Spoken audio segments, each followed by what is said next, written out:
मसीह के कादिर जलाली और फजला में आप सबकी सलामती हो जी। आज का हम जो टॉपिक स्टडी करने का है वो है पैदाइश की किताब। पैदाइश की किताब जो है, जब हम कहते हैं कि शरीयत की किताबें, तो शरीयत की किताबों से मुराद जो है वो पैदाइश से इस्तिस्ना की किताब तक जो 5 हमें पुराने अहदनामा में पहली 5 किताबें, जो पहली 5 कुतब नज़र आती हैं, उनमें से सबसे पहली जो किताब है वो पैदाइश की किताब है। तो पैदाइश की किताब और जो बाकी 4 कुतब हमें नज़र आती हैं, जिन्हें हम तौरात शरीफ भी कहते हैं, तौराह भी कहते हैं, बुक ऑफ लॉ भी कहते हैं या बुक्स ऑफ लॉ भी कहते हैं, और स्पेशली जब हम इनको स्टडी करते हैं तो स्टडी से हमें पता चलता है कि पहली 5 कुतब जो है, इसका एक ही जो है वो मुसन्निफ़ है और वो जनाब मूसा हैं।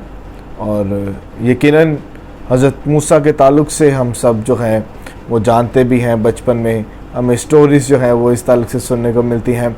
और पैदाइश की किताब में जो है हमें बहुत सी स्टोरीज़ जो हमें नज़र आती हैं, हमें बचपन में सिखाई भी जाती हैं, संडे स्कूल्स में सिखाई जाती हैं। पर अभी हम जो है, क्योंकि अब आप एक ऐसे लेवल पर हैं, आप सेमिनरी स्टूडेंट्स हैं, so you need to go into some deeper details ताकि आप इस किताब को समझने वाले बने। तो द पेंटाट्यूक में से जो फर्स्ट बुक है, अभी हम इस पर जो है स्टडी करेंगे, अब वह है पैदाइश की किताब। सो याद रखें कि हम जितना भी पुराने अहदनामे का सर्वे करेंगे, हमने एक बात अपने जहन में रखनी है कि हम पुराना अहदनामा इसलिए पढ़ेंगे, इसलिए समझेंगे ताकि इसमें हम मसीह को तलाश करने वाले बने कि मसीह किस तरीक़ा से जो है वो इस किताब में जो है पेश किया गया है। फ़लानी किताब में, जैसे पैदाइश की किताब में मसीह किस तरह है, और फिर खरूज की किताब में किस तरह मसीह पेश किया गया है, समूएल की किताब में किस तरह मसीह पेश किया गया। तो हमने फाइंड आउट करना है कि मसीह पुराने अहदनामा में किस तरह से जो है वो पेश किया गया है। याद रखें, मसीह उसने कहा कि पुराने अहदनामा में जो है उसका ज़िक्र जो है वो है। और जब हमें नज़र आता है, एक वाक़या नज़र आता है कि यहूदी लीडरों से जब बात की जा रही थी, तो उनको भी मसीह से बताते हैं कि वो सब कुछ जो है, और वो अंबिया कराम और सहाइफ में जो है वो जिसके बारे में लिखा है वो उसी के बारे में, यानी मसीह यीशु के बारे में लिखा हुआ है। तो let us search it, let us go into the detail कि आखिर मसीह यीशु किस तरह से जो है पुराने अहदनामा में हमें नज़र आता है। तो पहली किताब जो है पैदाइश की किताब, बुक इंग्लिश में हम इसे कहते हैं genesis, the book of genesis. तो पैदाइश की किताब, इसमें मसीह यीशु जो है वो हमें जो है बतौर क्रिएटर यानी खालिक जो है वो नज़र आता है। और जैसे मुसन्निफ़ के बारे में मैंने बताया कि मुसन्निफ़ जो है वो जनाब मूसा हैं, या हज़रत मूसा ने जो है वो इसको तहरीर किया है। और इस किताब का जो मरकज़ी ख़्याल है वह शुरुआत, जैसे कि इसके टाइटल से ही जो है, बुक के टाइटल से हमें पता चल जाता है पैदाइश की किताब। और पहली आयत जब पढ़ते हैं तो उसमें हमें मिलता है कि खुदा ने इब्तिदा में ज़मीन और आसमान को पैदा किया। तो ये शुरुआत की किताब है, और आगे चलकर हम इसकी डिटेल्स जो है वो और ज़्यादा सीखेंगे। तो सने तसनीफ़ की जो है, इसकी राइटिंग की बात की जाए कि राइटिंग डेट क्या है, तो ये 1445 से 1405 के दरमियान जो है BC, इसके दरमियान जो है ये किताब जो है वो लिखी गई है। और let's go into the context of it, इसके पस मंज़र में चाहते हैं इस किताब के। तो पैदाइश की किताब ऐसी किताब है जो कि पूरी बाइबल मुक़द्दस को एक फाउंडेशन जो है वो फराहम करती है, एक जो तारफ़ है वो जो है वो देती है। और इस किताब के जो आप पहली ही आयत पढ़ते हैं, जैसे मैंने अभी पढ़ा कि खुदा ने इब्तिदा में ज़मीन और आसमान को पैदा किया, तो हमें यहाँ पर एक अब्रानी लफ्ज़ मिलता है बिरशी, ठीक है, बिरशीत, तो उसका मतलब है आगाज़।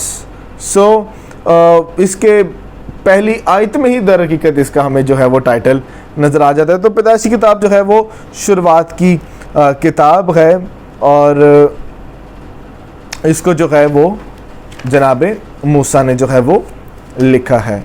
तो आखिर इस किताब को लिखने का मकसद क्या था? वाई इट वॉज रिटन, ज़रूरी क्यों थी कि पैदाइश की किताब लिखी जाती? अब सवाल आपके जहन में यह आना चाहिए कि जनाब मूसा तो हमें इसका जिक्र तो खुरूज की किताब में जाकर मिलता है, और जितने भी हमें वाक़यात पैदाइश की किताब में नज़र आते हैं वो तो जनाब मूसा की पैदाइश से बहुत पहले के हैं। जी हाँ, बिल्कुल ठीक है, हज़रत मूसा की पैदाइश तो बहुत बाद में हुई है, ठीक है। पर हम जानते हैं, जैसे मैंने आपको सिखाया है, कि बाइबल मुक़द्दस के जो ह्यूमन राइटर्स हैं वो बेशक 40 या 40 से ज़्यादा हो सकते हैं, पर याद रखें कि लिखवाने वाला एक ही है। हालेलुया, लिखवाने वाला एक ही है और वो खुदा है। So God is the one who is guiding, who is inspiring the human writer to write it. तो खुदा ने जो है वो मूसा को ये सारी बातें जो हैं वो लिखवाई, और आज हम देखते हैं कि साइंटिफिकली वो ये बातें प्रूव भी होती हैं, और हमें यहाँ से खुदा की कुदरत के बारे में पता चलता है कि खुदा का पाकरू किस तौर से जो है वो खुदा अपने बंदा मूसा को जो है वो बता रहा है, और कैसी एक्यूरेट बातें जो हैं हमें नज़र आती हैं। तो मकसद क्या था? तो पैदाइश की किताब का जो है मकसद बेसिकली ये था कि एक बुनियाद जो है वो फराहम की जाए, और फिर उसके बाद ये कि इस किताब में कायनात की जो है कायनात की शुरुआत जो है हमें नज़र आती है, जैसे शादी की शुरुआत, गुनाह की, शहरों की, ज़ुबानों की, अक़वाम की, इसराइल और नजात बख्श तारीख़ के एतबार से जो है हमें ये किताब नज़र आती है, और ये खुदा के मकसद को जो है वो बयान करती है कि किस तरह से जो है आदम के गुनाह की वजह से जो है जुदाई जो है एक हमें नज़र आती है, पर हमें नज़र आता है कि खुदा किस तरह से जो है वो अपने लोगों से प्यार करता है और वो उनके लिए काम करता है ताकि दोबारा से जो है उनको अपनी हुजूरी में लाने वाला बने। और जब हम इसके स्टोरी को देखते हैं तो हमें पता चलता है कि खुदा ने जो है पहले 6 दिनों में जो है वो तख्लीक का काम किया है, और उसके बाद जो है उसने जो है आदम और हवा को बाग़े अदन, और अदन जो है basically it portrays the presence of God, खुदा की हुजूरी को जो है वो ज़ाहिर करती है। और इसी तरह से जब हम इसका जायज़ा करते हैं, तो अभी मैं ज़्यादा डिटेल में इसलिए नहीं जाऊँगा बिकॉज इट्स जस्ट अ सर्वे। मैं अगर स्टोरी के साइट पर चला गया तो मुझे काफ़ी टाइम लगेगा, क्योंकि पैदाइश की किताब के 50 अबवाब हैं और बहुत बड़ी स्टोरीज़ हमें यहाँ पे नज़र आती हैं। तो जायज़ा लेते हैं। तो ये किताब जो है इसके 2 बड़े हिस्से हैं, और पहला हिस्सा जो है वो पहले बाब से लेकर 11वें बाब तक हमें नज़र आता है। तो इसमें हमें तख्लीक के बारे में पता चलता है कि खुदा ने जो है तख्लीक यानी खलकत यानी तख्लीक की है, और खुदा ने जो है क्रिएशन का काम किया है। आदम और हवा को जो है वो अपने बाग में रखा है, जिसका जिक्र हमें पहले 2 अबवाब में मिलता है। फिर गिरावट का जो है हमें जिक्र यहाँ पे मिलता है कि किस तरह से आदम और हवा की नाफरमानी के सबब से जो है मौत आई, और मौत सब इंसानों में जो है वो फैल गई। ये 3 और 4 बाब में हमें इसका जिक्र मिलता है। फिर उसके बाद आदम की औलाद के ताल्लुक से जो है वो हमें जिक्र मिलता है कि खुदावंद ने बाक़ी अदन मुझसे वादा किया था कि फलो बढ़ो और ज़मीन को मामूरो महकूम करो। तो खुदा जो है वो कादिर खुदा है, वो अपने वादों का सच्चा खुदा है। खुदा ने उनको बरकत दी है कि फलो बढ़ो और ज़मीन को मामूरो महकूम करो। सो खुदा ने जो वादा किया है वो उसको पूरा करना जानता भी है। क्या हमें नज़र आता है कि आदम और हवा की औलाद होती है, और इसी तरह से आज हम भी जो हैं वो आले आदम हैं, हम आदम ही की नस्ल से हैं। और फिर पैदाइश की किताब में हमें काइन और हाबिल के बारे में जो है वो जिक्र मिलता है, और कि किस तरह से जो है काइन ने जो है अपने भाई हाबिल को जो है वो कत्ल कर दिया था, और खुदा ने किस तरह से जो है वो काइन पर जो है वो लानत की थी। और फिर हमें बड़ा सैलाब जो है वो नज़र आता है, और वो हमें नूह के ज़माना में जो है वो हमें नज़र आता है कि किस तरह से बदी जो है वो बढ़ चुकी थी, और हर कोई अपनी मर्ज़ी से अपने ख़यालात में अपनी ख्वाहिशात में जो है वो ज़िंदगी बसर कर रहे थे। पर खुदा ने नूह और उसके घराने को जो है वो चुना, और अपने काम को जो है नूह की ज़िंदगी में से पूरा किया। फिर हमें बाबल का बुर्ज जो है वो नज़र आता है, और कि इंसान अपनी कोशिश से जो है खुदा तक रसाई करना चाहता था, लेकिन खुदा ने जो है उनकी सेल्फ एफर्ट्स को जो है वो चिकना चूर कर दिया।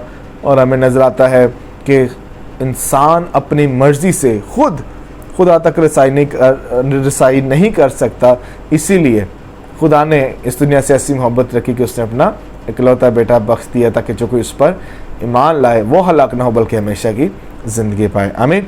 फिर दूसरा सेक्शन जो है वो 12वें बाब से लेकर 50वें बाब तक हमें जो है वो मिलता है, जहाँ पर खुदा जो है वो अपने बंदा जो है अब्राहम को बुलाता है।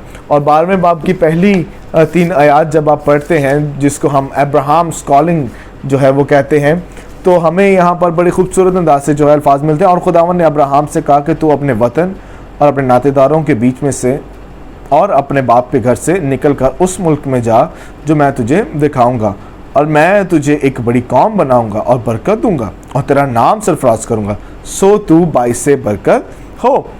जो तुझे मुबारक कहें उनको मैं बरकत दूंगा, और जो तुझ पर लानत करे उस पर मैं लानत करूंगा, और ज़मीन के सब कबीले तेरे वसीला से बरकत पाएंगे। हालेलुया। और फिर खुदा जो है वो इससे वादा करता है मसीह के बारे में, और हमें जो सबसे पहले नबूवत नज़र आती है, सॉरी मैंने इसको मिस कर दिया था, वो पैदाइश 3 बाब 15वीं आयत में हमें नज़र आती है कि खुदा जो है मसीह के ताल्लुक से बताता है कि मैं तेरे और औरत के नस्ल के दरमियान डाव डालूंगा, और तू उसके सर को कुचलेगा और तेरी एड़ी को काटेगा। तो ये मसीह के ताल्लुक से जो है वो पेशन गोई मिलती है। और खुदा जो है वो अब्राहम से वादा करता है, क्योंकि खुदा का अल्टीमेटली, याद रखें अपने माइंड में एक बात याद रखें कि you are going to study God's salvation story. आपने जब भी पुराना नामा पढ़ना है, आपने यही बात अपने जहन में रखनी है कि आपने पुराने नामा में मसीह को देखना है, क्योंकि ये कलाम जो है ये आपको मसीह के बारे में बताता है, सिखाता है और समझाता है। सो खुदा जो है वो अपने बंदा अब्राहम को जो है वो अपने लिए एक ख़ास मकसद के लिए, क्योंकि मसीह ने इस दुनिया में आना था, इसलिए खुदा जो है वो अब्राहम को बुलाता है और अब्राहम से ये वादा करता है कि वो तुझे एक बड़ी कौम बनाएगा। और हमें पता चलता है कि अब्राहम उस वक्त जो है वो उसके यहाँ औलाद नहीं थी, वो शादीशुदा था पर औलाद नहीं थी। और फिर अब्राहम के 2 बेटे होते हैं, एक जो है उसको हम कहते हैं इस्माइल जो कि लौंडी यानी हाजरा से था, और एक जो वादे का फर्जंद था जिसके बारे में खुदा ने खुद वादा किया था, वो हमें इसहाक नज़र आता है। सो लौंडी का जो बेटा है वो वादे का फर्जंद नहीं है, वादे का फर्जंद इसहाक है, और इसहाक की नस्ल से जो है खुदावंद ने अपने इकलौते बेटे खुदावंद यीशु मसीह को इस दुनिया में जो है वो भेजना था। और जब हम बाइबल मुक़द्दस का मुताला करते हैं तो खुदावंद जो है वो अब्राहम को बताता है कि तेरे नस्ल के सबब से दुनिया के सब कौमें बरकत पाएंगी, और वो यीशु मसीह के ताल्लुक से बता रहे हैं। हालेलुया। सो अब्राहम, उसका बेटा इसहाक, फिर इसहाक से जो है वो कौन आता है, याकूब आता है, और याकूब के जो हैं वो 12 बेटे होते हैं, जिनमें से वो सबसे ज़्यादा यूसुफ से प्यार करता है। तो ये एक स्टोरी लाइन हमें जो है इस पहली किताब में नज़र आता है, अब्राहम, इसहाक, याकूब, और फिर हमें उसके 12 बेटे नज़र आते हैं। और याकूब का मतलब है धोखेबाज, और खुदा जो है उसका नाम बाद में इसराइल चेंज कर देता है, और बाद में हमें पता चलता है कि 12 कबीले जो हैं वो नज़र आते हैं हमें, और 12 बेटे क्योंकि 12 कबीले हुए फिर। और हमें आज तक पता चलता है कि खुदा ने इसराइल को कसरत से बरकत दी है, और उसका नाम आज तक ज़िंदा है। हालेलुया। क्योंकि खुदा ने देखिए कितने साल पहले जो है याकूब से वादा किया था, और आज तक जो है पूरी दुनिया इसराइल को जानती है, क्योंकि खुदावन ने इस कौम के बारे में कहा था कि तुम मेरी कौम हो और मैं तुम्हारा खुदा हूँ, तुम मेरी आँख की पुतली हो। हालेलुया। और मैं तुम्हारा खुदा हूँ, तुम्हारा खुदावंद हूँ। सो खुदावंद इसराइल से प्यार करता है। उसकी वजह क्या थी? क्योंकि उसने जो है वो दुनिया से ऐसी मोहब्बत रखी है, और वो चाहता है कि जो टूटा हुआ रिश्ता है वो बहाल किया जाए। सो पैदाइश की किताब में आपको नंबर 1 क्रिएशन के ताल्लुक से पता चलता है, उसके बाद आपको जो है कायन और हाबिल के बारे में पता चलता है, बाबल के बुर्ज के बारे में पता चलता है, नूह के जो है वो तूफ़ान के ताल्लुक से जो है वो ज़िक्र मिलता है, बल्कि बाबल के बुर्ज से पहले नूह का तूफ़ान आता है, ठीक है। फिर बाबल का बुर्ज आपको नज़र आता है, फिर खुदा जो है वो अब्राहम को बुलाता है, फिर इसहाक, याकूब और फिर उसके 12 बेटे हैं। और स्टोरी जो एंड होती है वो स्टोरी एंड होती है मिस्र में। जब काल पड़ता है तो याकूब और उसका घराना जो है वो मुल्क मिस्र में जो है वो माइग्रेट कर जाते हैं, फिर वहाँ पर वो रहते हैं। और ये जो एंडिंग है ये दर हकीकत जो है ये खरूज की किताब के लिए एक फाउंडेशन या स्टेज जो है वो तैयार करती है। तो इस किताब की कुछ खुसूसियात पर बात कर लीजिए, ख़ास जो चीज़ें हमें इसमें से नज़र आती हैं।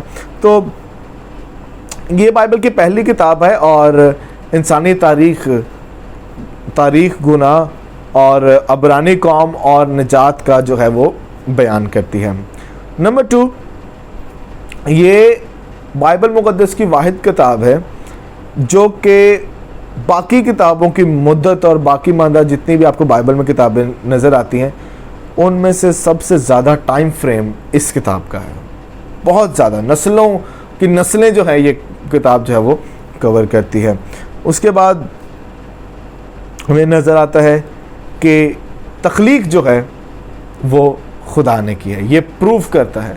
और याद रखें ये किताब खुदा की ज़ात को प्रूव करने के लिए नहीं है, ये किताब खुदा की ज़ात को डिक्लेयर करने के लिए है। क्योंकि पहली आयत पढ़ें आप तो आपको पता चलता है खुदा ने, now this book is not proving God's identity या proving God's existence, but it is declaring the God's existence. Okay, तो creation is done by God. उसके बाद कि पैदाइश की किताब जो है वो शुरुआती किताब है, हमें पहली शादी नज़र आती है, पहला ख़ानदान नज़र आता है, पहली पैदाइश नज़र आता है, पहला गुनाह जो है वो नज़र आता है, पहला कत्ल नज़र आता है, और भी बहुत सारी चीज़ें हैं। और मखलसी के वादे हमें इसमें नज़र आते हैं, पहला मखलसी का वादा इसमें नज़र आता है।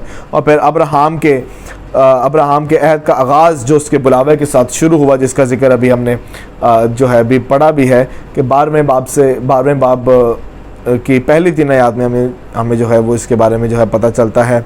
और फिर कौम बनी इसराइल के बारे में, उसके 12 कबाइल के बारे में, वहाँ से जो कबीले जो है कबीलों का या कबाइल का आगाज़ होता है वो हमें नज़र आता है। और ये किताब जो है जैसे मैंने आपको बताया कि this book sets a stage for the book of Exodus, ठीक है। So you need to keep it in mind. अब जैसे मैंने आपको पहले बताया था कि आपने हर किताब में से मसीह को जो है वो तलाश करना है। So how is Christ portrayed in this book? So number 1, मसीह जो है इसमें हमें बतौर खालिक नज़र आता है। नंबर 2, मल्क सदक जिसका जिक्र अब्रानियों का मुसन्निफ भी करता है 6 बाब में, वो हमें नज़र आता है, ठीक है। अब्राहम का अहद और उसकी बरक़ात की तकमील जो है नंबर 3 हमें वो नज़र आती हैं। खुदा ने जो बरक़ात दी वो अब्राहम को जो है जो बरक़ात दी वो मसीह में तकमील होती हुई नज़र आते हैं। गलतियों 3 बाब जो है उसमें हमें पता चलता है। उसके बाद इसहाक की कुर्बानी और मसीह की कुर्बानी से ये रिजेम्बलेंस करती है। याकूब की यहूदा पर बरकत इसके ताल्लुक से जो है वो हमें नज़र आता है। फिर पाक रूह हमें किस तरह से यहाँ पे काम करता हुआ नज़र आता है।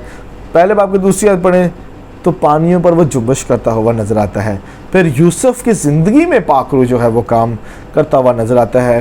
आप जो है 40वें बाब से आगे जब पढ़ते हैं तो यूसुफ के ताल्लुक से जब आप पढ़ते हैं तो किस तौर से जो है खुदा यूसुफ की ज़िंदगी में जो है अपने मुकाशफात को रखता है और पाक रूह के वसीला से जो है वो उन पर ज़ाहिर करता है। तो वो हमें जो है वो ख़ासा इस किताब में जो है वो नज़र आता है कि किस तरह से रूहुल कुद्स जो है वो काम कर रहा है। And yes, so this is the end of the lecture. So पैदाइश की किताब में हमें मेजर जो सेक्शंस नज़र आते हैं वो यही हैं। So I hope you will enjoy this lecture. और मैं ईमान भी रखता हूँ और उम्मीद भी करता हूँ कि आप यकीनन इस किताब को एक दफ़ा गो थ्रू करेंगे।